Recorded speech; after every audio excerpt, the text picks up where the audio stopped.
Indicators की अगर बात करें तो इंडिकेटर जो हैं, आइडियल इंडिकेटर के एग्जांपल क्या क्या होते हैं।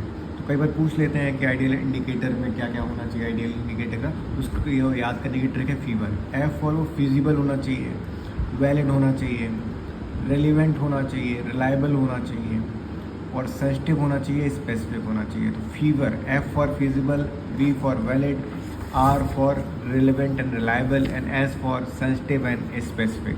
अब रिलायबल के ऊपर भी क्वेश्चन आया हुआ है कि रिलायबल इंडिकेटर क्या कहलाता है। तो रिलायबल इंडिकेटर वो है जिसका आंसर जो है हमेशा सेम रहे if measured by different people and different in similar circumstances. तो सर्कमस्टेंसेज सेम है लेकिन बार बार कोई और आदमी आकर के भी उसको अगर मेज़र कर रहा है ना, तब भी उसका आंसर सेम आए तो रिलायबल है ना।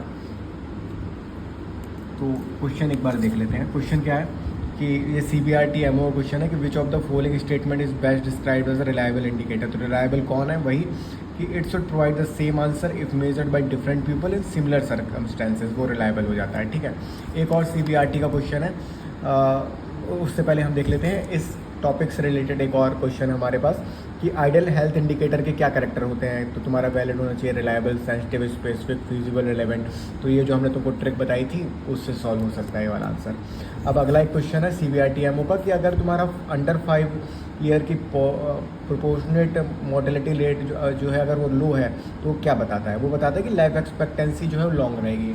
तो बुक में ऐसा क्या दिया गया है? बुक में इसके बारे में दिया गया है कि अगर तुम्हारा अंडर 5 मोर्टेलिटी रेट हाई रहता है तो वो बताता है कि यार हाई रेट जो है वो रिफ्लेक्ट करता है कि बर्थ रेट एक तो हाई है तभी तो हाई अंडर 5 मोर्टेलिटी रेट है। दूसरा वो बताता है कि शॉर्टर लाइफ एक्सपेक्टेंसी। सही बात है, जब बच्चे शुरुआत में ही मर जाएंगे तो शॉर्टर लाइफ एक्सपेक्टेंसी रहेगी ना।